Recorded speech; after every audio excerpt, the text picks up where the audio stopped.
እዚህ ቤት ታሞ ሰው መተኛት አይችልም። ዛሬ ነው ያለቀም። ወይኔ ወይ አንተ እዚህ ቤት እንኖራታለን። አንተ ታላቅ እኮ ነህ። የፈለገ ገንዘብ ቢኖር እኔን የመናገር መፍት የለም። ገንዘቡን ያመጣሁት ሰርቼ ነው። አንተ ታላቅ እዚህ ቁጭ ብለህ እኔ መስራቴ ሊያስመሰግነኝ ነው የሚገባው። ዮኒ ለምን አንተ ጊዜን ታጠፋለህ? እሱ እንደሆነ መጨቃጨቅ ልማዱ ነው። ታው ግን ለሁላችሁም ታላቃችሁ ነኝ። ሁላችሁም በፊናችሁ እየተነሳችሁ ሌላ ያጩ ኮንድን ተው። ከፈለክ ወጣ ስራ ራስህን ቻል። የእጅ አመልህንም ተው። እግዚአብሔር ነው። ከዚህ በኋላ እንዲህ ብትለኝ እንጣላለን። ቆይ ምን ልታመጣ? ጭራሽ ገንዘቤን ወስደህ ትጣላኛለህ ትላለህ እንዴ? ትወጣጠራለህ እንዴ? እዚህ ቤት ታሞ ሰው መተኛት አይችልም። ቆይ አባኔ ታላቆኝ እንደ ትንሽ ስላገለገልኩ ነው እንዲህ የምናውቀው። እሱስ ገንዘብ ስላለው እንደ ልቡ ሊገዛኝ ይፈልጋል። እሷ እንኳን በማያገባት ትገባለች። ቆይ እኔ እዚህ ቤት ቦታ የለኝም።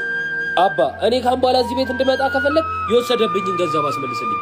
የሌባ አይነ ደረቅ አሉ።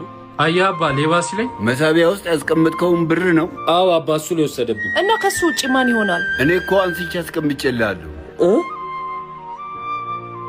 ይቅርታ ወንድሜ፣ ለቤተ ክርስቲያን ያሰባሰብኩት ብር ስለሆነ ጨንቆኝ እኮ ነው። ይቅርታ ወንድሜ፣ በማላውቀው ፈረድኩ። ከልብ የሚወጣ ይቅርታ ብዙ ነገር ይለውጣል። በአሁን ሰዓት እኛ ሰዎች